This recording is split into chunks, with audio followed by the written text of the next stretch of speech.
so technical mount. So right now I have a low posture, right? And I don't have a hand under his elbow.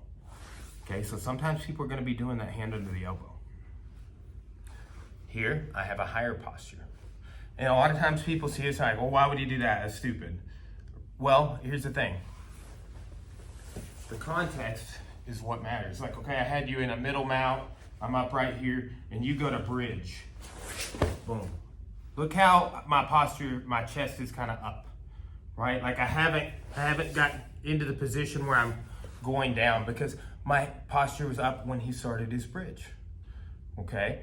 Now think about that low and high posture, and then just an observation on that is they may have a hand here. Okay. Now distribution of weight. Right now, my it's in the middle, right? Because I want to hold my weight in the middle and follow him, even with my chest down. I want to keep it in the middle.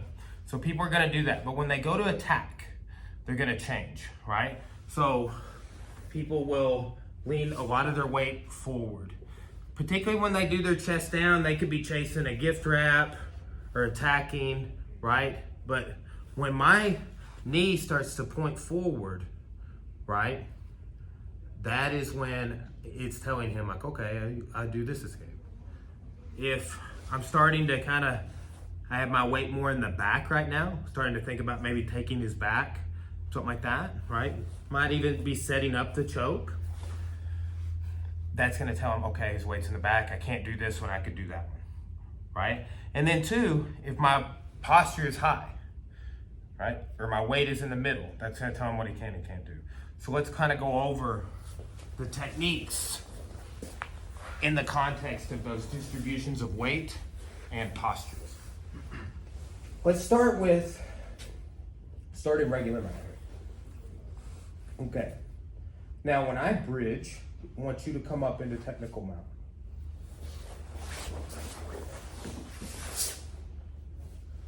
You sit up and see how your leg is folded right there? Like that is gonna make it harder to take my back and to put me in mount, right? But this is the simplest little escape. It's the sit-up escape. And it is when somebody's posture is up, their chest is up, it's not down and connected on you, and their weight is kind of in the middle, right? So again, when I go to bridge here, he does this. Look, there's nothing stopping me from just sitting up, right? Once I sit up, I just kind of framed across his hip and pushed him over. Okay, let's see that again. So, again, I go to bridge. He goes to technical mount right there. When he does this and I sit up, look how I'm pushing and framing there. Okay? And again, I just gotta stop him from going to the back control or mount. Alright? Do one facing this way. Okay, so when I bridge, he comes to technical mount. Look, sit up right there. All right, and I'm looking to come up on top. I don't want to end up guard or anything like that. You can spin and go leg entanglement, but I'm looking to beat him up to the top position. Okay, so simple escape. You're not in mount anymore. The sit-up escape. All right, it's a transitional escape. It's as he is going to put me in technical mount. He doesn't really have a firmly rooted position. He hasn't really established a good connection or distribution of weight yet. That's the context of when and why it works. Now, let's look at knee elbow escapes, okay? With the knee elbow, two variations. We either use our top knee or our bottom knee, okay? The top knee is sometimes readily available and it's just there. It's the low-hanging fruit, so we go with that, okay? Sometimes the bottom knee is more available. I don't see that there's space to do the top knee. I can make space to do the top knee, but then it gets to get into like, well, I like this one more than the other. But we just need to understand this idea of a knee elbow escape from tech mount, okay? So get me in technical mount here. So what I'm doing here is I'm framing with this bottom arm, right? I'm defending here, and I feel this naturally how he got on me, right? And his weight is more in the middle / to the back, right? So the weight distribution we need to talk about for this escape is that I feel that he does not have a lot of weight in this foot, but I feel there's some more weight in your knee, right? Right? And they may be, like I said, going to wrap around, his chest is a little lower, whatever. But I'm framing here, defending my collar, and I already have the room for the top knee and the elbow, right? I'm gonna wedge my elbow, turn this way, into his crook of his knee here. Okay, once I do that, I'm gonna hip back a little bit, and that's my knee elbow. Okay, now here's the hip shovel portion. So I did a backward hip escape and a knee elbow. So I talk about hip escapes in key ways, right? I'm either going forward or backward. I've done both. I went backwards and I'm about to go forward. And when I go forward, I turn my hips. Okay? This will result in one of three things. He sits down like that and I come up on top. I taught this class yesterday, we did a leg entanglement in the all ranks class. Okay, that's a possibility. And the third one is like, they're really good, bigger than me, better than me, whatever. I got my guard at least. Okay, but this top knee elbow, a backward hip escape and forward hip escape. So we're kind of combining the two key hip escape movements. And a lot of people call that shrimping. Okay, so let's see that again, get in the technical mount. Okay, so, and you're down, but weight's not heavy in this foot. So kind of get down here, yeah. So like, see that? See how your weight, I mean, yeah, you obviously have some weight in this foot, but your weight is mostly around my head, on my back shoulder here. Like, I feel there's more weight in this knee. So like, I'm wedging here, and then I'm hipping back a little bit. That's the knee elbow, okay? Once we knee elbow, look at this inverted, it's like my foot normally is like this on the mat, right? I raise that heel, I invert that foot to the mat, and then I forward, boom, right? This is framing, and this is where, again, you may have a really game opponent that starts coming up. I may want to start swinging into my heel hook, okay? Just a real base, if I can keep it on a hip, broke down to a hip, I can finish this outside heel hook, okay? So, let's look at that again. Outside knee elbow, wedge here, right? Once I wedge, I'm backward hip escaping and coming in and then forward, right? I'm trying to always beat him up into double underguard pass or a single under, okay? Just sort of your standard preferred low pass, right? So again, backward hip escape first. Get your knee and elbow together. Then forward hip escape. Now a lot of times I make him sit down and go to the mat, okay? Now the variation of that is the bottom knee elbow, okay? So this is the same sort of distribution of weight, okay? So go ahead and put me in technical mount. Here, right? And this is good because I feel you have a little weight here. I would consider doing the other one, but I still too just feel that more weight is back. Right? Usually, I'll tell you, the main thing that tells me to do the other escape is I feel this knee point. See that how that's different? Okay? Now, again, I do feel that this is heavy. See, that's the one we're going to get into in a minute. But here, I feel more weight in your back knee than I do in this foot. And I just like, it's hard to quantify, like, hey, I feel that this is your distribution of weight is this way. Because here's the thing, even a trained eye will have a hard time seeing that, right? It's like, where's his weight at? You know, it looks like it's in the middle, sort of, but I'm telling you right now, he has more weight on his back knee than he has on his front heel. Okay, so now I'm gonna anchor in place here. This hand's protecting my collar, my face, whatever. I'm framing on his pant, locking in here, connecting. And then I'm backwards hip escaping like this, okay? Once I do that, I'm going bottom knee in, okay? Now, what I wanna do is, it's not a pull the ankle type situation. I am extending my legs straight, and I come up into guard pass number 1, the windshield wiper pass. Okay, so once I'm here, I'll be sure I have good connection on his hips, start moving to cross side. All right. Let's do that again. So look, frame here, backward hip escape, and I've made space here for this bottom shin to come in. Okay, turn this way. I don't have to dive under his leg or anything fancy. My elbow being here on the mat is good. When I sit forward, it encases his hip as I come up, right? So this hip being encased, try to hip out this way. Hit the other way if you can. It's very hard. Can't really move your hips because I'm monitoring it, right? And then from there, I will complete the sequence and pass.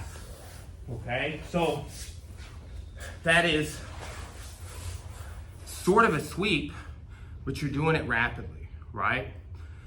So that's sort of the ankle pull sweep, you could call it. It's really similar to in modern sort of jiu-jitsu sport, the deep half guard waiter sweep, right? Like when I teach this a lot, I taught it this week, and a couple of the higher ranks are like, oh, this is like that. And I'm like, that is true, right? So cool mount escape, 2 knee elbow perspectives. You gotta bring your knee to your elbow on those. And then I'm kind of sitting up to escape on both those, right? You just kind of lose your base and I come on top. And you're not in mount anymore. Okay, so that is kind of backward hip escape. Knee elbow, switching hips, forward hips, all of that movement sort of combined. Now, let's look at the other weight distribution where the knee is pointed forward. Okay, so from here,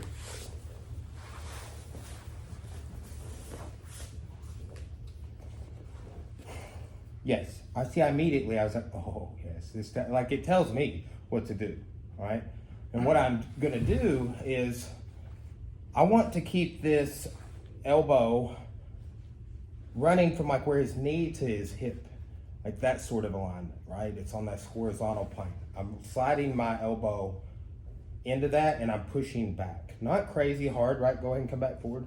Now, when I feel this heavier foot here and I feel this pointing, I want to keep that there as I pull myself here. Okay, so I've got to push back a little bit with my elbow as I come forward with my hip. Okay, so you see that I reach out here and that's my hip zone. And then I get ready to pass. Okay, I'm going to turn here. When we do this, we come up into a double under pass. Okay, now, once you're ready to pass, we need to come up into like an all fours, right? Here. Okay, now, I look up to pass. Boom. Right, and then I've got a good side control. I could start doing paper cutter chokes, right? So, what we don't want to do is chase this too soon. He can already start defending. Put your hand under my arm, higher.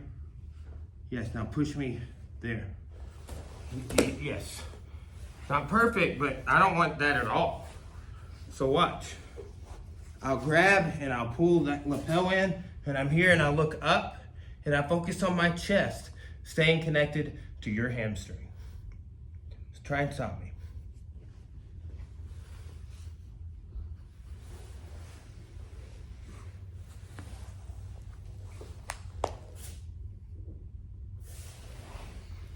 Before you ever chase a choke like this, it's not really what we're doing today, but he's gonna do this just instinctively.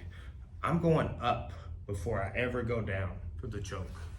It's something I hardly ever see anybody go over, right? But I had to wear that from one of the best, and it probably wasn't, you know, so. Anyway, that is the hip shovel, the reverse hip escape, the forward hip escape. It goes by several names. Let's look at it again. here. His weight is more forward in his foot and his knee is facing towards my head, right? When this is the case, here. And get ready to pass, looking up.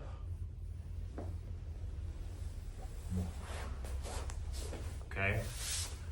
So that is the hip shovel, the forward hip escape, okay? And again, you know, if you think on the last two techniques we just showed, you did a backwards move with your hips first. So if I'm on the side, I'm gonna go forward, I'm gonna go backward, all right? Doesn't mean I don't go backwards first and then pull myself forward. You can totally do that, right? So just some perspectives to consider. Also, remember that other perspective that people's chest is not always down. They might not have acquired a good pin yet, right? Sometimes people are just stepping over into technical mount from like you already being on your side and they're in a side control or something like that. So everything has a context. So just keep some of that in mind. Now, one thing also that we need to consider is sometimes we mention this, people have an arm under our arm, right? Because maybe they have a seatbelt grip, maybe they're going for our standard sliding lapel choke. So what do we do when that's the case, right? And they kind of might even, when that's going on, they might even have their weight in the middle. And it just goes back to like the 3 mount escapes that we know. We kind of pretty much do either a forward backward hip escape or an UPA, a bridge. So give me a tech mat again. Okay, now get an arm under my arm. Yes, like this, okay? So, and kind of slide your back knee up a little bit and then just kind of lightly press it against me. Yeah, good, and here, so, yes, nice. And a little less pinch so you can follow. Yeah, so I'm gonna hit back and just follow me. Follow. I hit forward, you follow me, you follow me. Okay, so he's doing a good job and he's got my arm isolated. Okay, so one thing I need to do is slip this elbow. Sometimes you can do this by that. Sometimes that's not gonna be possible, right? So when this is the case, what I'm gonna do is I'm gonna bridge, right? You can come back. Sorry. Hopefully you didn't wrist lock yourself. Right, but when I bridge here, boom. Now I'm going back into like, oh, I'm just gonna get my back on the mat, forward, sort of square my hips back up and start escaping, sitting up, preventing your mount, leg entanglement, getting my guard. Those things that we do every time we do a hip escape, okay? So that's just using the UPA. Sometimes you gotta do that just to get everything inside, right?